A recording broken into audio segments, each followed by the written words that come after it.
Muito boa noite, meus amados irmãos, na graça e na paz de nosso Senhor e Salvador Jesus Cristo. A partir de agora está começando mais uma programação de fé, com hinos, orações e a mensagem poderosa da Palavra de Deus ao nosso favor. E dando início então no culto, nós vamos ter uma palavra de oração, pedindo a direção do Senhor para mais este trabalho, agradecendo também por todas as bênçãos, pelas vitórias, pela saúde, pela vida, enfim, por tudo, não é? Oremos todos juntos agora, em nome do Senhor Jesus Cristo. Nosso Deus e bendito Pai que está nos céus, em nome do Senhor Jesus Cristo, ó Pai, teu Santo Filho, nosso Salvador, nós agradecemos ao Senhor por mais este privilégio de estarmos aqui outra vez, reunidos no Espírito Santo, ao redor da Tua Santa Palavra, ó Deus, para juntos nós cultuarmos ao Senhor, juntos nós adorarmos e ouvirmos também os conselhos da Tua Santa Palavra para o nosso benefício. Nós pedimos perdão por todos os nossos pecados, nossas fraquezas, nossas falhas, e entregamos nas mãos do Senhor as nossas vidas. Pedimos a inspiração para este culto nesta hora, e que tudo quanto fizermos aqui seja para a glória do Teu santo nome e para a edificação dos Teus filhos aqui na terra, ó Pai. E é em nome do Senhor Jesus Cristo que nós pedimos todas as bênçãos e agradecemos desde agora e para todo sempre. Amém, meu Deus. Amém. Graças a Deus. Muito bem, amados. A escritura que vamos ler está na primeira carta do apóstolo João, capítulo 2. 1 São João, capítulo 2. E nós vamos ter o nosso momento de adoração, de louvor. Depois, nós voltaremos então, depois dos hinos, com a leitura bíblica e também a oração da fé, não é? Em favor uns dos outros, nós vamos clamar a misericórdia do Senhor em favor uns dos outros. Então vamos estar todos unidos, né? E depois nós também entraremos na mensagem e poderemos estudar um trecho ali da mensagem, Trono da Misericórdia, não é? Vamos adorar ao Senhor agora, então, para que Ele seja glorificado através de seus filhos. Adoremos, então.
Mudou-me, eu bem sei completamente.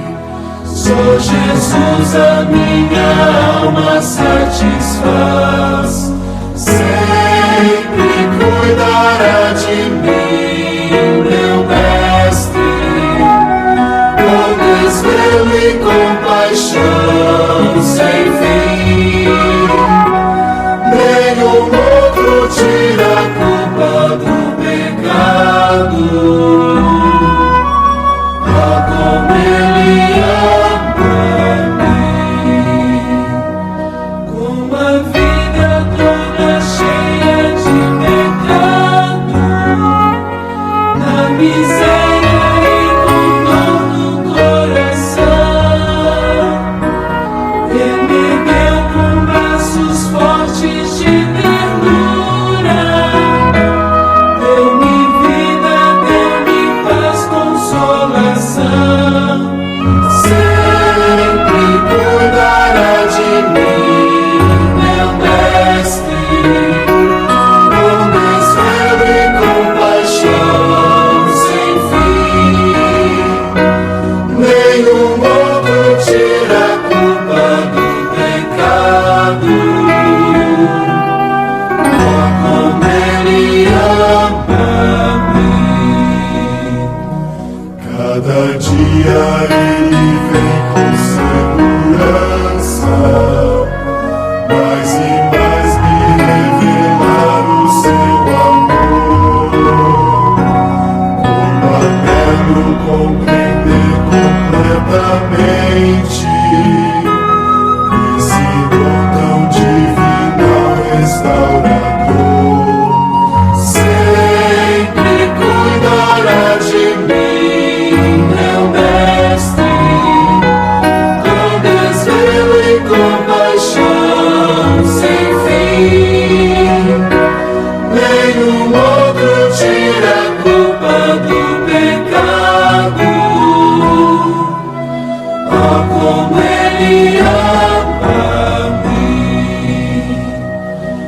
Meu maior desejo agora é honrá-lo, proclamar o que ele fez pra me salvar, e cantando esse amor inigualável, quero a Deus a minha vida consagrar. Sempre cuidará de mim, meu mestre, com Deus velho e compaixão sem fim. Nenhum outro tira a culpa do pecado. Oh, como Ele ama a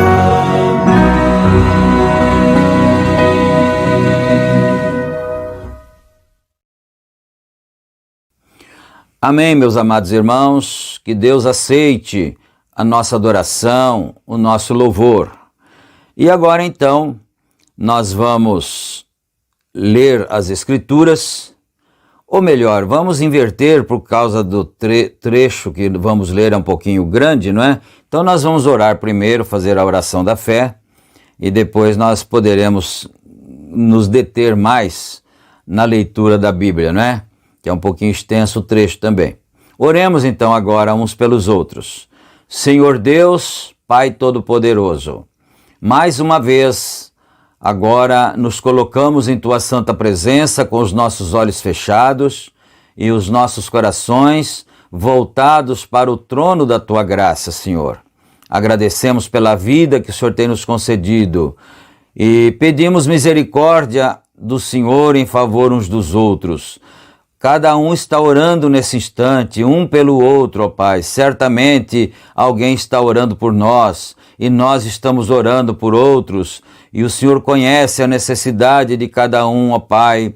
O Senhor sabe o que cada um precisa. Aquele que está acamado, está enfermo, com problemas de todas as espécies, muitas vezes nos pulmões, no coração, na cabeça, nos nervos, nos ossos, nos olhos. Em nome do Senhor Jesus Cristo, sejam curados, sejam abençoados, ó Pai. Os lares sejam abençoados também. Que o demônio, que os espíritos malignos se afastem dos lares, das famílias, tirando a paz, tirando o sossego de cada um, ó Deus. É em nome do Senhor Jesus Cristo que nós pedimos estas bênçãos e nós determinamos a vitória para a glória do santo nome do Senhor nosso Deus. Amém, meu Pai. Amém, Senhor Jesus. Graças a Deus. Então agora sim nós podemos ficar um pouquinho mais, nos deter um pouquinho mais aqui na leitura da Santa Palavra do Senhor, não é? Então vamos começar no primeiro versículo do capítulo 2 da primeira carta do apóstolo João. Meus filhinhos, estas coisas vos escrevo para que não pequeis. Isso aqui já é um bom tema, não é? Para uma boa pregação também, não é? Estas coisas vos escrevo para que não pequeis. E se alguém pecar, temos um advogado para com o Pai, Jesus Cristo, o justo. E ele é a propiciação pelos nossos pecados, e não somente pelos nossos, mas também pelos de todo o mundo. E nisto sabemos que o conhecemos, se guardarmos os seus mandamentos. Aquele que diz, eu conheço-o, e não guarda os seus mandamentos, é mentiroso, e nele não está a verdade. Mas qualquer que guarda a sua palavra, o amor de Deus está nele. Verdadeiramente aperfeiçoado, nisto conhecemos que estamos nele. Aquele que diz que está nele, também deve andar como ele andou. Irmãos, não vos escrevo mandamento novo, mas o mandamento antigo, que desde o princípio tivestes, Este mandamento antigo é a palavra que desde o princípio ouvistes. Outra vez vos escrevo um mandamento novo que é verdadeiro, nele e em vós, porque vão passando as trevas e já a verdadeira luz ilumina. Aquele que diz que está na luz e odeia a seu irmão, até agora está em trevas. Aquele que ama a seu irmão está na luz, e nele não há escândalo. Mas aquele que odeia a seu irmão está em trevas e anda em trevas e não sabe para onde deve ir, porque as trevas lhe cegaram os olhos. Filhinhos, escrevo-vos porque pelo seu nome vos são perdoados os pecados. Pais, escrevo-vos porque conhecestes aquele que é desde o princípio. Jovens, escrevo-vos porque vencestes o maligno. Eu vos escrevi, filhos, porque conhecestes o Pai. Eu vos escrevi, pais, porque já conhecestes aquele que é desde o princípio. Eu vos escrevi, jovens, porque sois fortes, e a palavra de Deus está em vós. E já vencestes o maligno. Não ameis o mundo, nem o que no mundo há. Se alguém ama o mundo, o amor do Pai não está nele, porque tudo o que há no mundo, a concupiscência da carne, a concupiscência dos olhos e a soberba da vida, não é do Pai, mas do mundo. E o mundo passa, e a sua concupiscência, mas aquele que faz a vontade de Deus permanece para sempre. Filhinhos, é já a última hora, e como ouvistes que vem o anticristo, também agora muitos se têm feito anticristos, por onde conhecemos que é já a última hora. Saíram de nós, mas não eram de nós, porque se fossem de nós, ficariam conosco. Mas isto é para que se manifestasse que não são todos de nós. E vós tendes a unção do Santo e sabeis tudo. Não vos escrevi porque não soubesseis a verdade, mas porque a sabeis, e porque nenhuma mentira vem da verdade. Quem é o mentiroso, senão aquele que nega que Jesus é o Cristo? É o anticristo, esse mesmo que nega o Pai e o Filho. Qualquer que nega o Filho também não tem o Pai, mas aquele que confessa o Filho tem também o Pai. Portanto, o que desde o princípio ouvistes, permanece em vós. Se em vós permanecer o que desde o princípio ouvistes, também permanecereis no Filho e no Pai. E esta é a promessa que Ele nos fez, a vida eterna. Amém. Até o versículo 25, não é? Esta é a promessa que Ele nos fez, a vida eterna. Agora, nós vamos para a mensagem que nós estamos estudando, Apocalipse 4, terceira parte, Trono da Misericórdia. Nós vamos tentar ler pausadamente, porque esta mensagem é um pouco difícil para entender, então vamos ver se nós poderemos extrair o máximo de compreensão daquilo que o profeta de Deus vem dizendo através desta mensagem, não é? Então nós vamos ao parágrafo 229. Ele começa assim neste parágrafo: as pessoas dizem, isto não me condena. Usar cabelo curto, as mulheres, não me condena fazer maquilagem ou manicure, ou seja o que for, não me condena ir a bailes, não me condena contar uma mentirinha branca, não me condena jogar cartas na minha festa de baralho.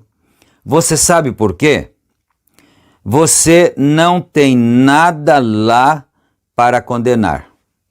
Isso aqui é bastante importante que cada um de nós prestemos atenção. Ele disse, às vezes você diz, eu faço isso, faço aquilo outro, tudo que ele comentou aqui, e também o que ele possa não ter comentado, e a pessoa diz, eu faço tudo isso, mas não me condena isso.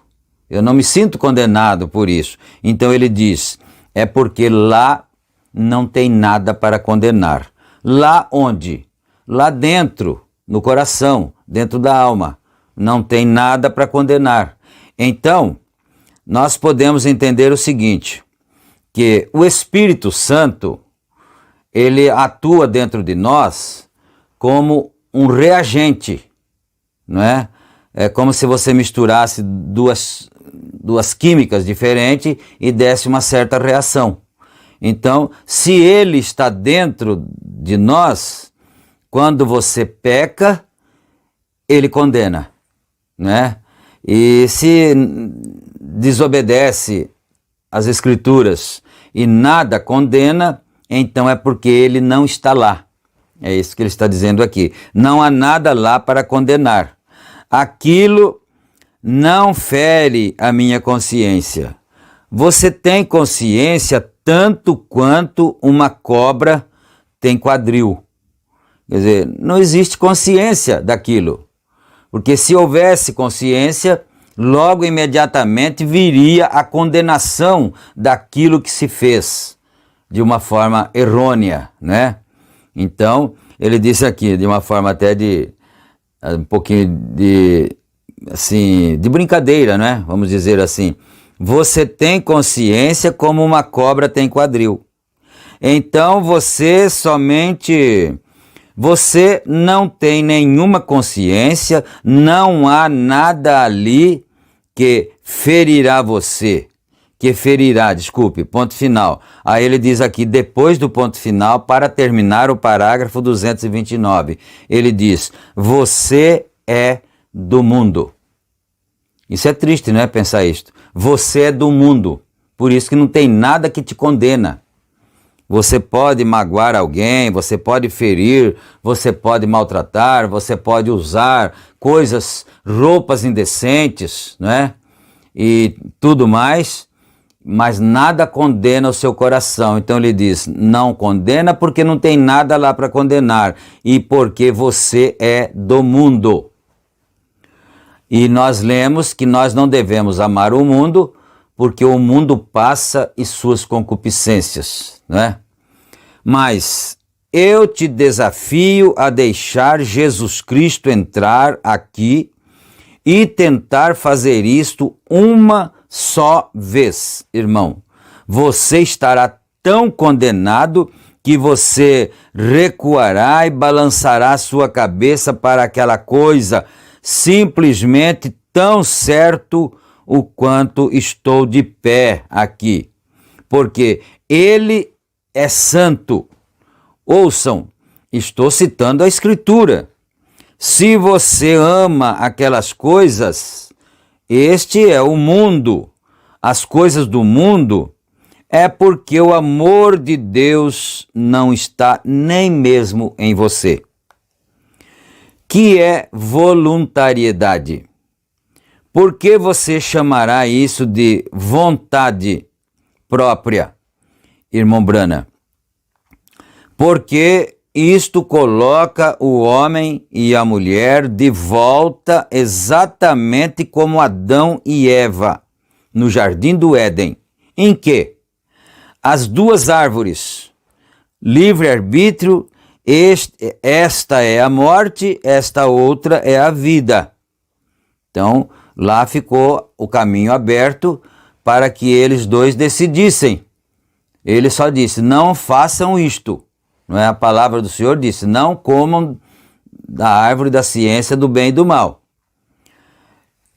Porque se dela comerdes, certamente morrereis. E não havia nenhuma proibição para a árvore da vida. Você notou isto? Não havia nenhuma proibição para que eles não comessem, ou para que se comesse. Não havia proibição para que se comesse a árvore da árvore da vida, mas havia proibição para que se comesse da árvore da ciência. É proibido comer da árvore da ciência do bem e do mal. E então eles ficaram livres com o seu livre-arbítrio para escolher do que eles deveriam comer. E eles escolheram o lado errado, não é? É isso que ele está dizendo aqui. Então, tinha a morte e tinha a vida. Vontade própria, agora ele diz aqui, imoral, livre agente moral. Ele te colocou no mesmo lugar. E a única maneira pela qual você pode consertar essa coisa aqui é com o seu próprio livre-arbítrio. Aleluia! Seu livre-arbítrio. Você tem que desejar fazer a vontade de Deus. Você tem que se livrar da sua própria vontade para deixar a vontade de Deus entrar. Olha isto, não é? Porque a nossa própria vontade, como ser humano, ela já tem a tendência pecaminosa. Ela tem a tendência para as coisas do mundo. Então ele diz, você tem que tentar se livrar da sua própria vontade para então fazer a vontade de Deus. Deixar que a vontade de Deus impere em nossa vida, não é? Para então a vontade de Deus entrar, pois este é o único canal que guia ao coração.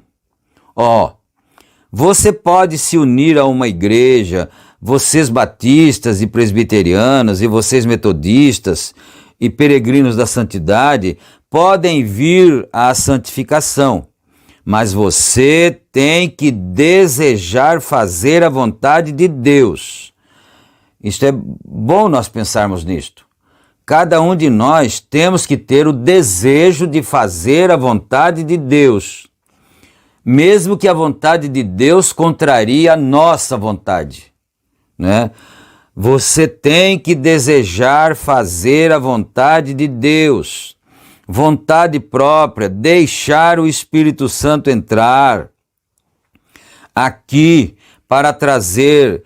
Estes sinais seguirão aqueles que creem. Em meu nome expulsarão demônios, falarão em novas línguas, colocarão as mãos sobre os enfermos, ou se tomarem coisas mortíferas e assim por diante. Estes sinais seguirão aqueles que deixarem a sua vontade se tornar a minha, com letra maiúscula, né? Vontade. E as obras que eu faço, eles também as farão. Espero que você não perca isso. Aí está uma vontade para se fazer a vontade de Deus. Então isso é interessante. A nossa vontade tem que estar pronta, tem que estar propensa para fazer a vontade de Deus, não é? Bom, vem o que eu quero dizer. Veja aqui, falando a respeito do lugar santo, o vaso, aqui estão as luzes, os candelabros, 1, 2, 3, 4, 5, 6, 7. Cada um deles tem uma luz. Onde eles estão obtendo sua luz, onde a luz é refletida, para onde está refletindo? Ela não está refletindo aqui em um canto de alguma denominação. ela está apontada aqui atrás para a palavra, as águas da separação, para arrependimento e remissão de pecados. Lucas 24, 49. Deve ser pregado em seu nome, e todas as nações, a todas as nações, começando em Jerusalém, como arrependimento e remissão de pecados. Eram ensinados em Jerusalém. A que distância isto vai? A todo o mundo. Arrependei-vos, disse Pedro, em Atos 2, 38, e sejam batizados no nome de Jesus Cristo para a remissão de seus pecados. Aquela mensagem terá que ir a todo mundo, e então o fim chegará. Então haverá o fim, depois que esta mensagem for para todo mundo. Estes candelabros aqui estão refletindo a luz, aqui em cima, sobre alguma denominação metodista, batista ou pentecostal. Ele está perguntando, ele tem uma interrogação aqui, não é? Bem, certamente não.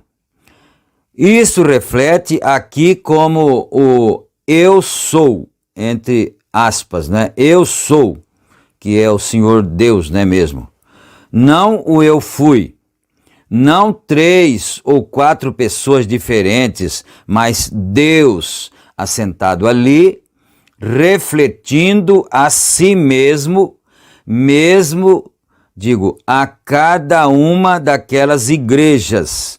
Olha aqui atrás e veja o que eles fizeram. Vemos apenas através da história. Eles o refletiram como ele foi, como ele é e como ele sempre será. Aquele que era, tão logo que João deu a primeira olhada nele, ele disse: aquele que era, que é e que há de vir, o Deus Todo-Poderoso, a criação de Deus, Alfa, Ômega, o princípio e o fim. Estas são as verdadeiras luzes, sendo refletidas. Vê você isto? Amém. Passa das 12 horas e eu tenho... Ouçam, vamos nos apressar para que você possa anotar isto. Eu simplesmente detesto vos segurar por muito tempo, mas eu não sei quando eu vos verei novamente. Vem, eu quero que você capte isto. Amigos, isto é vida. Agora veja, eu não quero dizer por que estou dizendo isto. Se estou refletindo isto, mais ou menos, então você interpreta mal meu coração. Não estou tentando refletir. Isto é apenas você não é nada. Não estou tentando fazer isto. Se você não recebeu a luz, estou tentando te apontar para uma aqui. Não esta aqui neste púlpito, quer dizer, esta seria ele, né? Não é esta aqui neste púlpito. Aquela ali, naquele trono. É aquele trono, e aquele trono deve se tornar no seu coração. Então você verá exatamente a mesma coisa que está refletindo aqui. O que é isto aqui em cima? Está refletindo isto, e isto é isto, a palavra, lavados através das águas da palavra, através da palavra, lavados através das águas da separação das coisas do mundo, o mundo através da palavra. A palavra diz que ele é o mesmo ontem, hoje e eternamente. Ele não diz, ele é o mesmo na era pentecostal, de volta aos discípulos. Então, na próxima era, ele mudou. Não, ele é o mesmo. Vem, você não pode fazê-lo dizer nada mais. Poderíamos simplesmente permanecer nestas coisas por horas, mas espero que você esteja captando isto. Agora, se Deus te chamou, você captará isto. É isto que eu creio, correto, Senhor. Agora, o que é isto? Justificação, santificação, batismo do Espírito Santo. Alma, corpo, espírito, tudo o mesmo. Agora, a lâmpada, refletindo a palavra, a verdadeira palavra, reflete o quê? O que esta lâmpada refletiria se ela estava obtendo o reflexo desta glória de Shekinah? Ela refletiria a glória da Shekinah. É isto correto? Se você obteve isto em um seminário, sua luz você refletirá ao seminário. Se você obteve em um seminário metodista, você refletirá o metodismo. Você reflete. Se a obteve em um seminário pentecostal, você refletirá o pentecostalismo. Mas se você obteve isto na glória de Deus, através da sarça ardente, quando Moisés saiu da sua presença, ele teve que colocar algo sobre sua face. Então as pessoas não podiam nem mesmo olhar para ele. É isso correto? Ele estava cheio do poder de Deus. Estevão, um homem cheio do Espírito Santo, tentar pará-lo, isso foi como tentar apagar o fogo de uma casa em um dia de vento. Em um fogo, apagar o fogo de uma casa que está pegando fogo em um dia de vento. Quanto mais eles sopravam, pior isso ficava. Ora, você não podia pará-lo. Ele está se referindo a Estevão ainda, né? Vocês não podiam pará-lo. O apedrejaram e o colocaram diante da corte do Sinédrio. A Bíblia diz que ele parou ali, parecia com um anjo. Agora, eu não acho que um anjo apenas significava que ele era um certo ser ali de pé, mas um anjo sabe exatamente a respeito do que ele estava falando. O mesmo faz qualquer anjo. O mensageiro da era da igreja não tem que voltar e ver o que o seminário pensa. Ele sabe o que Deus diz em sua Bíblia. O poder que está refletindo para provar que ele é o mesmo ontem, hoje e eternamente. Ele não está com medo. Ele está dizendo exatamente o que ele sabe ser a verdade. E Deus está bem ali de pé, sustentando aquilo, com os mesmos tipos de sinais e maravilhas, e com a mesma palavra. Aquele é um anjo, não é? Por isso que a Bíblia diz ao anjo da igreja de Laodiceia, ao anjo da igreja de Filadélfia, e assim por diante, né? Aquele é um anjo. Estevão se colocou ali, disse, eu sei do que estou falando. Disse, vocês de dura cerviz e coração e ouvidos incircuncisos, sempre resistir resistis ao Espírito Santo, como vossos pais fizeram, assim também o fazeis. Disse: qual dos seus pais não matou os profetas? E então construiu as tumbas para eles? Vocês, denominações, qual de vocês não tem feito a mesma coisa? Vem, constroem grandes castelos de paredes caiadas e necrotérios e coisas aqui ao redor. E então falam a respeito de Deus.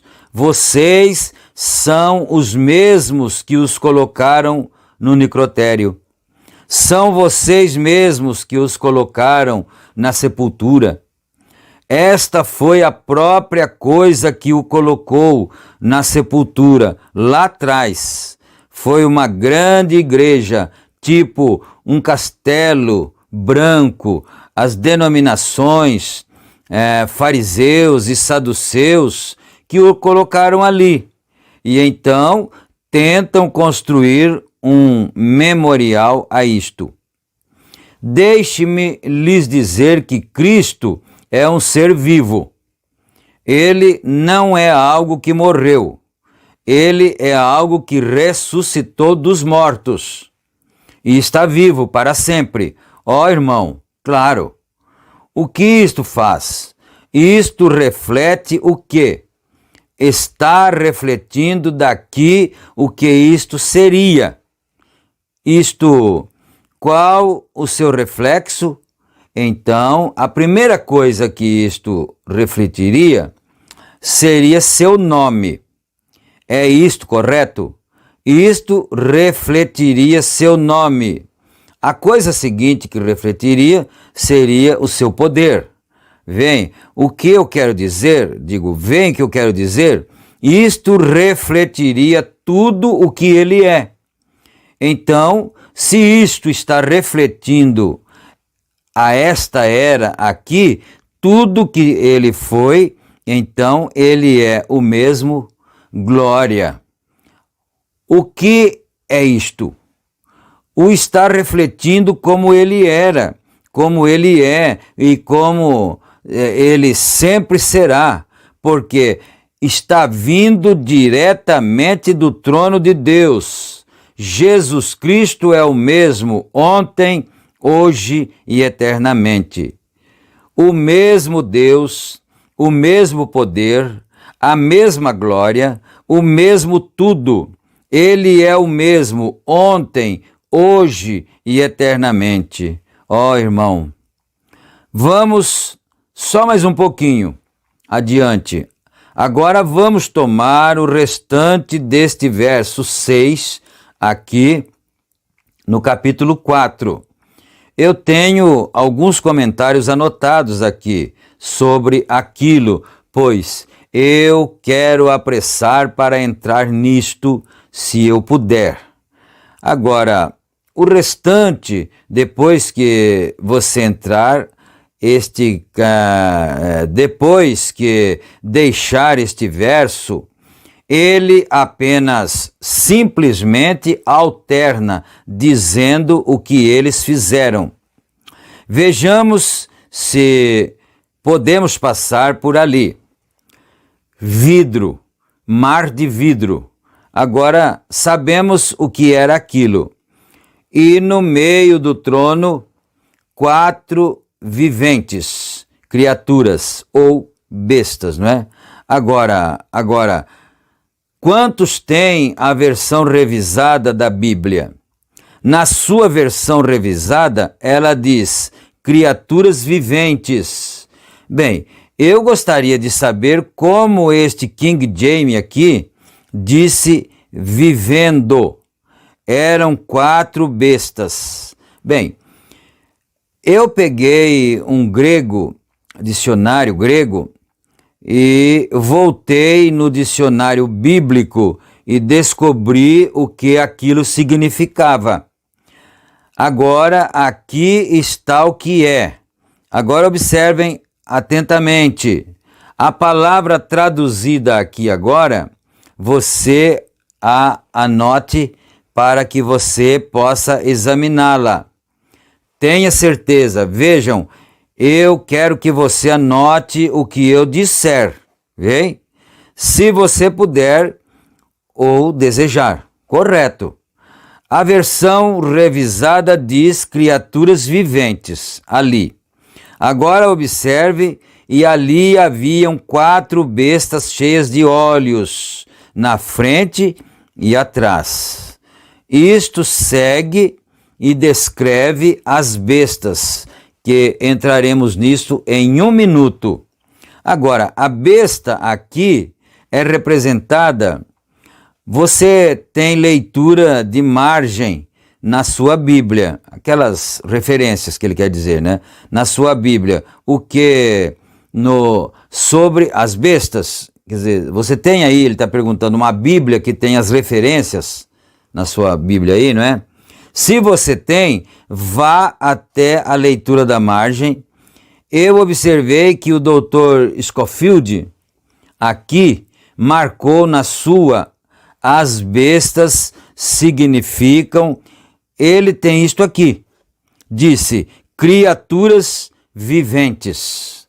Então o Dr. Scofield disse que as bestas significavam criaturas viventes. Agora observe, a palavra grega ali é Z2OM ou Z2ON. Nisto, Z2ON. Agora, em grego é chamada zoom, Z-O-O-N, zoom, né? Que significa uma criatura. Agora, isto não é assim. Se você deseja ler isto agora, nós não temos tempo. Eu ia ler isto, mas não vou. Anote Apocalipse 11, 13 e 17. Agora, e aí, digo, é aí onde está a besta, nos capítulos 11, 13 e 17 de Apocalipse. São chamadas de bestas, da mesma maneira. Mas as bestas ali, a interpretação é, abre uma aspas aqui, né? T, tracinho, H, tracinho E, tracinho R, tracinho I, tracinho O, tracinho N. Então é therion, né? A palavra grega therion, que significa um selvagem, besta não domesticada, therion, que significa uma besta não domesticada, selvagem. Mas zoom, que significa uma criatura, vem 4 criaturas viventes, zoom. Não as bestas selvagens, therion. Ele está fazendo a comparação entre o significado, entre um dicionário e outro, entre uma Bíblia e outra, e assim por diante, não é? Então, zoom, criaturas viventes, e therion é selvagens, não domesticadas. Em outras palavras, se você observar o capítulo 11, a besta de Roma, o capítulo 13, os Estados Unidos, no capítulo 17, ambas, Estados Unidos e Roma, das igrejas denominacionais, consolidadas com o catolicismo, tornando-as inconversas, não domesticadas ao evangelho, indomadas. Bendito seja Deus! Viemos de uma grande igreja metodista, da batista, da presbiteriana, das denominações pentecostais. Sabemos do que estamos falando. Ninguém precisa nos dizer. Aí está você, indomado, inconverso, sem afeto natural. Foi o que São Paulo disse, que nos últimos dias estaria dessa forma, não é? Indomado, inconverso, sem afeto natural, espancadores, caluniadores, incontinentes, sem amor para com os bons, tendo forma de... Aqui tem um espaço vazio na fita, que é uma informação do editor, não é? Indo através daquilo agora, e eu simplesmente gostaria de deixar aquela coisa em pedaços neste momento agora, mas então isso estará nessa fita de qualquer modo, mas não temos tempo para fazê-lo. Agora, você compreende? Quantos compreendem, digam amém. A congregação diz amém. Editor, veja, estes são o que é Zoom. Z2O, não é? Zoom. Criaturas viventes, e isto pode ser pronunciado Zoom. Z2Os, né? E o N. Como você pronunciaria isto? Zoom. Zoom, eu diria. E Therion. Therion é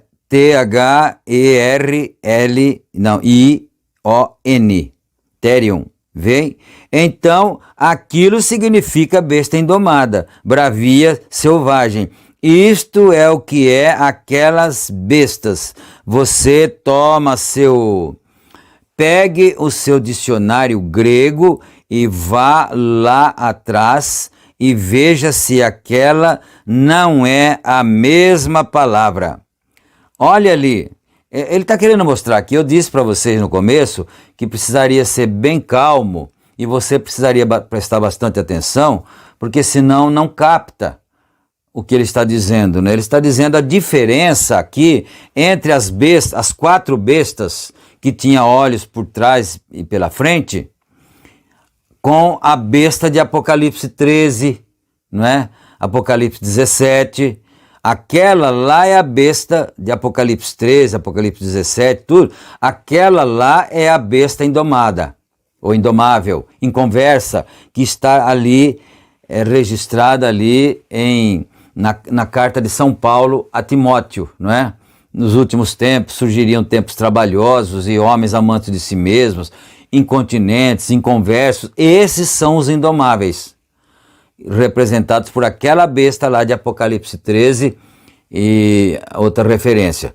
Agora, essa de Apocalipse que tem os olhos na frente e por detrás, que são 4 bestas, na verdade são 4 criaturas viventes. É isso que ele está mostrando, a diferença entre uma besta e a outra, não é? Então, olha ali e veja isto. Pegue seu manual grego, apanhe seu dicionário enfático e descubra se isso não é verdade, que é verdade que isso significa uma besta selvagem, em Apocalipse 11, 13 e 17. E aqui em Apocalipse 4, isto significa uma criatura vivente. Então ele está mostrando a diferença entre uma coisa e outra. E às vezes os tradutores da Bíblia não tiveram a luz necessária, suficiente, para distinguir as duas coisas, né? E aí acontece muitas vezes esses mal entendidos assim, né? Bem, e aqui em Apocalipse 4, isso significa uma criatura vivente, não uma besta. É chamada de besta, mas não é a mesma coisa em Ezequiel 1, verso 8, do 1 ao 28. É isto, talvez chegaremos nisso em um minuto. Correto. Indomado, não convertido, besta selvagem indomada. Mas estas são criaturas viventes. O que são elas? Elas não são anjos. Vou lhes dizer uma coisa. Vamos ler em Apocalipse 5, bem na outra página. Apocalipse 5, então ele diz que aquelas criaturas, aquelas 4 criaturas não são anjos, né? Então vamos aqui. Apocalipse 5 e versículo 11. E olhei e ouvi a voz de muitos anjos, plural, ao redor do trono e esse E aqui está entre aspas, né? E é uma conjunção, que ele está falando, e dos animais e anciãos. Então, ele ouviu vozes dos anjos, dos animais e dos anciãos, não é? Veja, e uma conjunção vem, eles não são anjos, porque ele disse, ouvi a voz dos anjos e dos animais. Então, os animais não são anjos, não é? É uma conjunção, vem, eles não são anjos, nem mesmo eram anciãos. As quatro criaturas viventes, né? Não são anjos e nem eram os anciãos também. Eles nem mesmo eram anciãos, eles eram criaturas viventes no trono. Você não ama isto? Criaturas viventes. Elas não eram anjos, porque isto está provado bem aqui. Vem, e olhei e ouvi a voz de muitos anjos ao redor do trono, e dos animais e dos anciãos. Existem 3 diferentes categorias aqui. Eu espero que todos vocês tenham compreendido.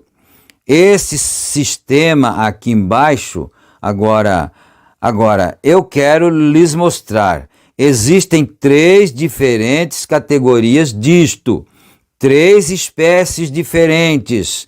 Agora veja, ao redor do trono. Isso, aqui está o trono. Agora, em primeiro lugar, neste trono estão as 4 criaturas viventes. Fora disto, existe 24, exatamente assim, anciãos assentados sobre seu trono, sobre seus tronos, pequenos tronos, embaixo. E ao redor disto está a grande hoste de anjos ao redor do trono. Veem o que eu quero dizer? Cada um deles é diferente um do outro. Existem anjos aqui, estão os anciãos e aqui estão as criaturas viventes. Não vamos deixar isto por um minuto.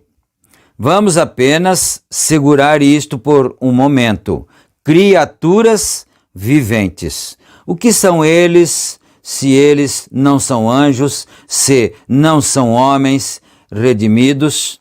O que são eles? Você gostaria de saber? Aqui está a minha interpretação. Eu espero que ela esteja correta. Eu creio que está.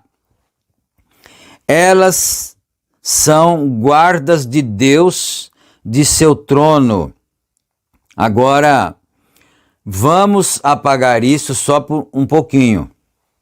Agora, veja você, elas não são anjos nem homens. Elas não são bestas selvagens, elas são criaturas viventes.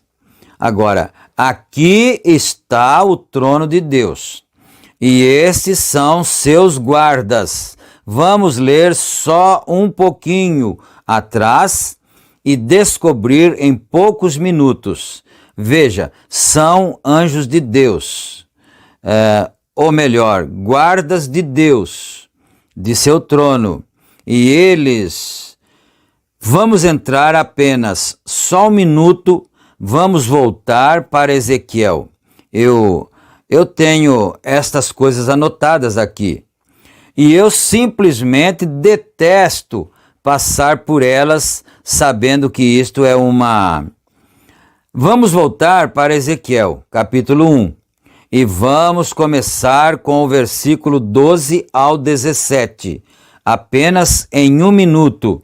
E cada qual andava diante. Agora, vamos olhar em alguns minutos e recordem este 7º versículo aqui. Agora observem o que eles pareciam. Aqui no 7º versículo, no mesmo capítulo de Apocalipse 4, e o primeiro animal era semelhante a um leão. O segundo animal semelhante a um bezerro. E tinha o terceiro animal rosto como de homem. E o quarto animal era semelhante a uma águia voando. O quarto animal era semelhante a uma águia voando. Agora, quando Ezequiel viu a glória de Deus, ele viu a mesma coisa que João viu. Vocês recordam, no último domingo, como obtivemos a glória de Deus e obtivemos o quadro onde ele havia tomado isto conosco? Recordam disto? A glória de Deus, a mesma coisa que Ezequiel viu, a mesma coisa que João viu. Aqui está isto hoje. Faz de Jesus Cristo o mesmo.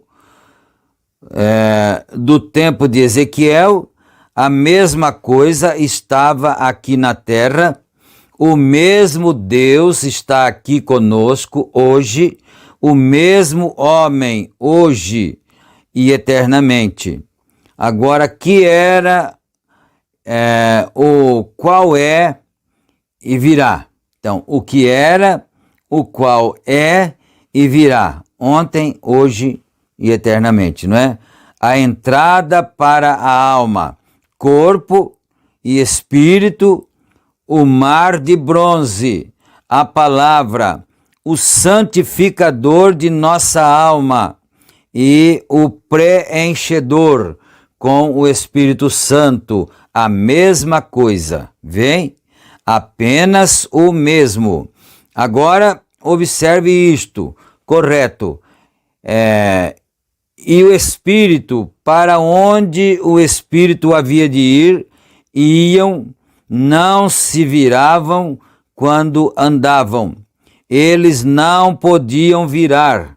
Se eles estavam indo por este lado, este estava indo como um homem indo para este lado, estava indo como uma águia, e isto para este lado seguia como um boi, indo para este lado seguia como um leão.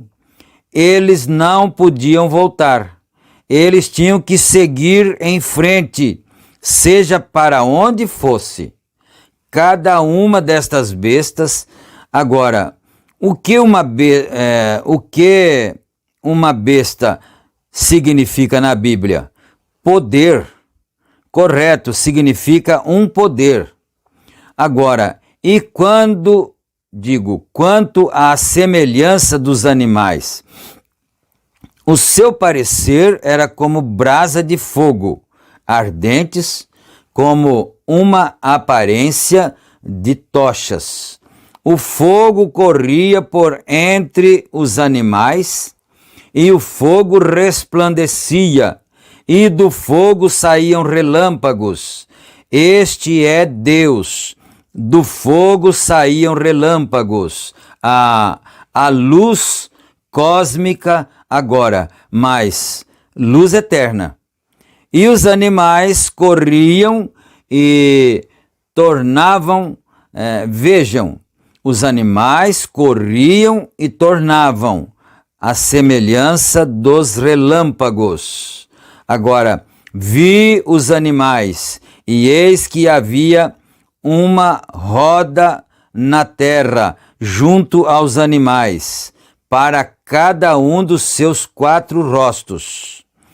O aspecto das rodas, a obra delas, era como cor de turquesa, e as 4 tinham uma mesma semelhança, e o seu aspecto e a sua obra era como se estivesse em uma roda no meio de outra roda. Eu estou quase parando já, só mais um parágrafo. Qual é o símbolo aqui, irmão Brana? O que é isto? Isto significa que estes eram os guardas da Arca de Deus. Eles estavam em jornada, girando sobre as rodas. Quando Ezequiel os viu, mas quando João os viu, eles já haviam retornado para a sua posição correta no céu. A Arca de Deus estava na terra, rodando as rodas, enquanto eles a levavam de um lugar para outro, significando que ela estava em viagem. Eles a levavam por todo o caminho, desde o deserto e todo o caminho até o templo, e assim por diante. Mas agora é recebida porque a era da igreja está terminada e é recebida na glória. Vem, está parada agora no céu, com todos os anjos e coisas ao redor.